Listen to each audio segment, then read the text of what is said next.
আমি বললাম, আমি ব্যর্থ। আল্লাহ বলেন, বিশ্বাসীরা সফল হয়। আমি বললাম, আমার জীবনে অনেক কষ্ট। আল্লাহ বলেন, নিশ্চয়ই কষ্টের সাথে আছে স্বস্তি। আমি বললাম, আমাকে কেউ সাহায্য করে না। আল্লাহ বলেন, মুমিনদের সাহায্য করা আমার দায়িত্ব। আমি বললাম, আমি দেখতে খুবই কুৎসিত। আল্লাহ বলেন, আমি মানুষকে সৃষ্টি করেছি সুন্দরতম আকৃতিতে। আমি বললাম, আমার সাথে কেউ নেই। আল্লাহ বলেন, ভয় করো না, আমি মুমিনদের সাথে আছি। আমি বললাম, আমার পাপ অনেক বেশি। আল্লাহ বলেন, আমি তওবাকারীদের ভালোবাসি। আমি বললাম, আমি সব সময় অসুস্থ থাকি। আল্লাহ বলেন, আমি কোরআনকে রোগের নিরাময় হিসাবে পাঠিয়েছি।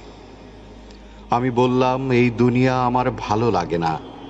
আল্লাহ বলেন, তোমার জন্য পরকাল, ইহকাল অপেক্ষা শ্রেয়। আমি বললাম, বিজয় অনেক দূর।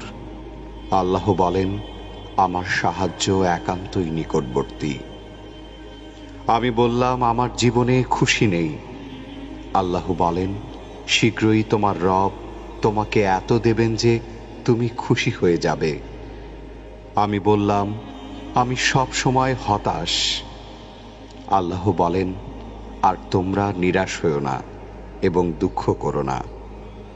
আমি বললাম, আমার কোনো পরিকল্পনা সফল হচ্ছে না। আল্লাহ বলেন, আল্লাহ সর্বোত্তম পরিকল্পনাকারী। আমি বললাম, আমার কেউ নেই। আল্লাহ বলেন, যে ব্যক্তি আল্লাহর উপর ভরসা করে তার জন্য আল্লাহই যথেষ্ট। এত নিয়ামতের ভাণ্ডারে থাকার পরেও সন্তুষ্ট চিত্তে আমরা আল্লাহর নিকট শুকরিয়া জ্ঞাপন করি না।